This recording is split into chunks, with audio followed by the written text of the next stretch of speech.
அனைவருக்கும் வணக்கம். மேசராசிக்காரர்களுக்கு பிப்ரவரி 13ஆம் தேதி முதல் ராசியின் உச்ச அதிபதியாக இருக்கக்கூடிய சூரியன் சனியின் மற்றொரு ஆட்சி வீடாக இருக்கக்கூடிய கும்ப ராசிக்குள் நுழைகிறாருங்க. பொதுவாகவே ராசியின் அதிபதியாக இருக்கக்கூடிய செவ்வாய்க்கு நட்பு கிரகமாகவும் ராசிக்கு ராஜ யோகாதிபதியும் உச்ச அதிபதியுமாக இருக்கக்கூடிய சூரியன் சனி மற்றும் சுக்கிரனின் வீட்டில் வலம் வரும்போது அவ்வளவு சிறப்பான நற்பலன்களை ஏற்படுத்தி கொடுக்க மாட்டார். ஏனென்றால் சுக்கிரன் தனது பார்வையில் பகை கிரகமாக சூரியனை பார்க்கிறார். அதே போன்று சனியும் தனது பார்வையில் பகை கிரகமாக சூரியனை பார்க்கிறாருங்க. சூரியன், சுக்கிரன் மற்றும் சனி, ராகு, கேது என பல கிரகநிலைகளை தனது பார்வையால் பகை கிரகமாக பார்க்கிறார். தற்போது கும்ப ராசியில் லாபஸ்தானமாகிய 11ஆம் இடத்தில் ராகு தனது சொந்த நட்சத்திரமான சதய நட்சத்திரத்தில் வலுவாக வலம் வரக்கூடிய இந்த வேளையில் 11ஆம் இடமான லாபஸ்தானத்திற்குள் ராசியின் உச்ச அதிபதியாக இருக்கக்கூடிய சூரியன் வலம் வருவது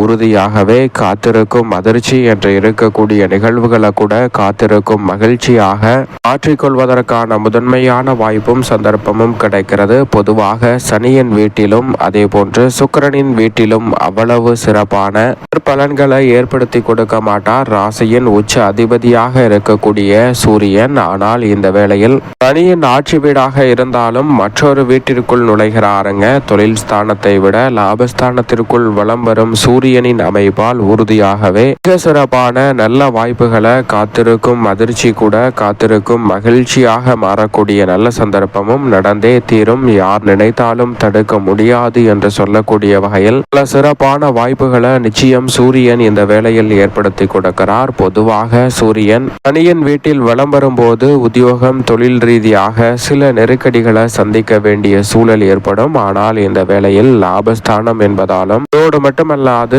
அங்கு மிக வலுவாக வித்யாகாரகரான புதன், சுக்கிரன் மற்றும் ராகு என 3 கிரக நிலைகள் இணைந்து வலம் வரக்கூடிய இந்த வேளையில் கிருஷ்ண கிரகமாக இருக்கக்கூடிய சூரியனும் மிக வலுவாக லாபஸ்தானத்திற்குள் நுழைந்திருக்கிறார். இந்த கிரகநிலைகள் அனைத்துமே பொதுவாக லாபஸ்தானமாகிய 11ஆம் இடத்திற்குள் வரும்போது அபரிவிதமான நன்மையையும் முன்னேற்றத்தையும் அள்ளி கொடுக்கும் என்பதுதான் யதார்த்தமான உண்மை. அந்த வகையில் பார்க்கும் போது உறுதியாகவே மேசராசிக்காரர்களுக்கு காத்திருக்கும் அதிர்ச்சி என்று சொல்லக்கூடிய வகையில் சனியின் ஆட்சி வீட்டிற்குள் நுழையக்கூடிய நிகழ்வு இருந்தாலும் அது லாபஸ்தானமாக பார்க்கப்படுகிறது. லாபஸ்தானத்தில் லாபாதிபதியாக சனியுடனும் இணைந்து வலம் வருகிறாருங்க. வாக்கிய பஞ்சாகமத்தின்படி முழுமையாக 7.5 சனி இன்னும் துவங்கவில்லை. லாப சனியின் இறுதி காலகட்டமாக தான் பார்க்கப்படுகிறது. எனவே திருக்கணிதத்தின்படி 7.5 சனி துவங்கியிருந்தாலும் வாக்கியத்தின்படி 7.5 சனி முழுமையாக துவங்காத இந்த சூழலில் நீங்கள் நினைப்பதை விட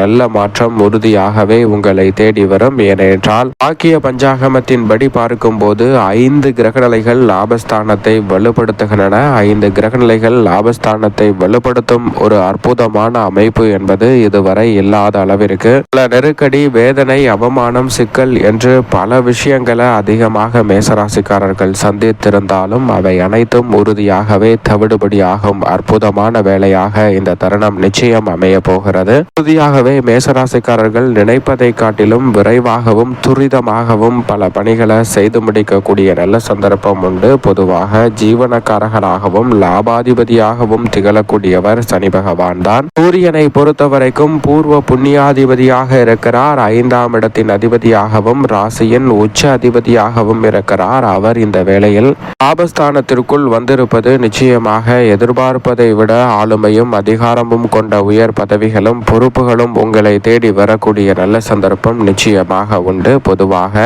சனியின் வீட்டிற்குள் வரும்போது உத்தியோகம், தொழில் ரீதியான தடைகளும் அதே போன்று வருமானத்தில் சில சிக்கல்களும் காத்திருக்கும் அதிர்ச்சியாக அமையும் என்பதுதான் யதார்த்தம். ஆனால் மேசராசிக்காரர்களுக்கு இவை அனைத்துமே சனி மற்றும் ராகு, கேது, சூரியன் என இந்த கிரகநிலைகளின் சஞ்சார அமைப்பை பொறுத்து பார்க்கும்போது உறுதியாகவே அதீத நன்மையை அள்ளி கொடுக்கும் லாபஸ்தானம் என்பதால் உத்தியோகம், தொழில் ரீதியாக எவ்வளவு நெருக்கடி, சிக்கல், சிரமம் ஏற்பட்டாலும் அவை அனைத்தையும் முழுமையாக களைந்து முன்னேற்றத்தை உறுதியாகவே மாற்றிக்கொள்ளக்கூடிய நல்ல சந்தர்ப்பம் இந்த வேளையில் நிச்சயமாக கிடைக்க இருக்கிறது மேசராசிக்காரர்களுக்கு. இதோடு மட்டுமல்லாது யார் நினைத்தாலும் தடுக்க முடியாது என்று சொல்லக்கூடிய வகையில் இந்த தருணத்தில் உபரி வருமானம் அதிகரிக்கும். நீங்கள் எதிர்பார்ப்பதை விட லாபம் இரட்டிப்பு நன்மையை பெற்றுத்தரக்கூடிய வகையில் உறுதியாகவே மேசராசிக்காரர்களுக்கு உங்களுக்கு நிச்சயமாக அமைய போகிறது. ஏனென்றால் குரு பார்க்கின் கோடி நன்மை என்று சொல்லக்கூடிய வகையில் தைரியஸ்தானத்தில் வீற்றிருக்கக்கூடிய குரு பகவானும் லாபஸ்தானமாகிய 11ஆம் இடத்தை வலுவாக பார்க்கிறார். 9, 7 ஆகிய இடங்களை பார்க்கக்கூடிய குரு பகவான் 11ஆம் இடத்தை மிகவும் வலுவுள்ளதாக மாற்றுவதால் பல கிரகநிலைகளின் மீது தனது சுப பார்வையை பதிக்கிறார். குருவின் சுப பார்வை பதியக்கூடிய இந்த வேளையில் இந்த கிரகநிலைகளால் ஏற்படக்கூடிய தோஷங்களும் பாதிப்புகளும் உறுதியாகவே கட்டுக்குள் வரும். எனவேதான் காத்திருக்கும் அதிர்ச்சி என்று சொல்லக்கூடிய வகையில் இருக்கக்கூடிய உறவுகளுக்கிடையே மனஸ்தாபம், பொருட்களை துளைத்தல், பல்வேறு வகையான தேவையற்ற மண் சார்ந்த தொல்லைகள் அதிகரித்தல், உடல்நல ஆரோக்கியத்தில் சிக்கல்களை சந்தித்தல் போன்ற பல நிகழ்வுகள் காத்திருக்கும் அதிர்ச்சியாக அமையக்கூடிய சூழல் உருவாகினாலும் அவை அனைத்தையும் காத்திருக்கும் மகிழ்ச்சியாக உறுதிப்படுத்தி கொடுக்கிறாருங்க முழு சுபகிரகமான குரு பகவான். குருவின் சஞ்சார அமைப்பு வீரியத்தில் வக்ரம் பெற்று தனத்தை நோக்கி நகர்ந்து கொண்டிருக்கிறார். வக்ர குருவின் சுப பார்வை லாபஸ்தானத்தின் மீது அபரிவிதமான நன்மையை அள்ளி கொடுக்கக்கூடிய அமைப்பில் பதிவதால் உறுதியாகவே மேசராசிக்காரர்களுக்கு நினைப்பதை விட பல காரியங்களை லாபம் நிறைந்தவையாக மாற்றிக்கொள்ள முடியும். எனவே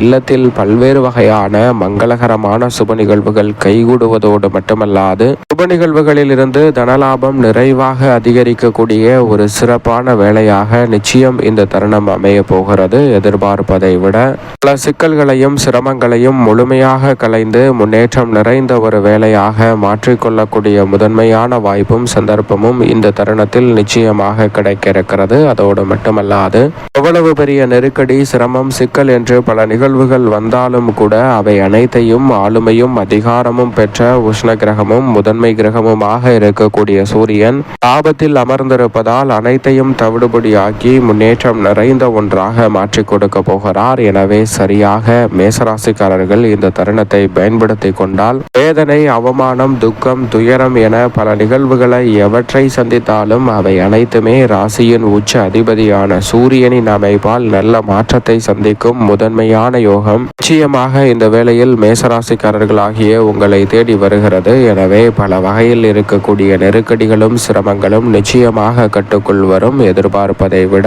பொருளாதார ரீதியான வளர்ச்சியும் முன்னேற்றமும் உயர்வும் சந்திக்கக்கூடிய நல்ல சந்தர்ப்பம் இந்த வேளையில் உங்களை தேடி வருகிறது. எனவே தவறவிடாமல் மேசராசிக்காரர்கள் இந்த தருணத்தை பயன்படுத்திக் கொள்வது உங்களுடைய கையில் தான் இருக்கிறது. மேலும் இந்த தருணத்தை சாதகமாக மாற்றிக்கொள்ள நிச்சயமாக மேசராசிக்காரர்கள் ஞாயிற்றுக்கிழமை அருகாமையில் உள்ள உங்களுடைய இஷ்ட தெய்வ ஆலயம் சென்று தீபம் ஏற்றி வழிபாடு செய்யுங்கள். அதோடு மட்டுமல்லாது தினமும் காலையில் எழுந்து சூரிய நமஸ்காரம் செய்யுங்கள். சூரிய வழிபாட்டை மேற்கொள்வதால் உடலுக்கு தேவையான புத்துணர்ச்சியும் அன்றாட பணிகளை உற்சாகத்துடனும் செய்து முடிக்கக்கூடிய ஆற்றல் கிடைப்பதோடு மட்டுமல்லாது வலுவான லாபஸ்தானத்தில் அமர்ந்திருப்பதால் எதிர்பாராத சிறப்பான வாய்ப்புகள் மேசராசிக்காரர்களாகிய உங்களை தேடி உறுதியாக வரும்.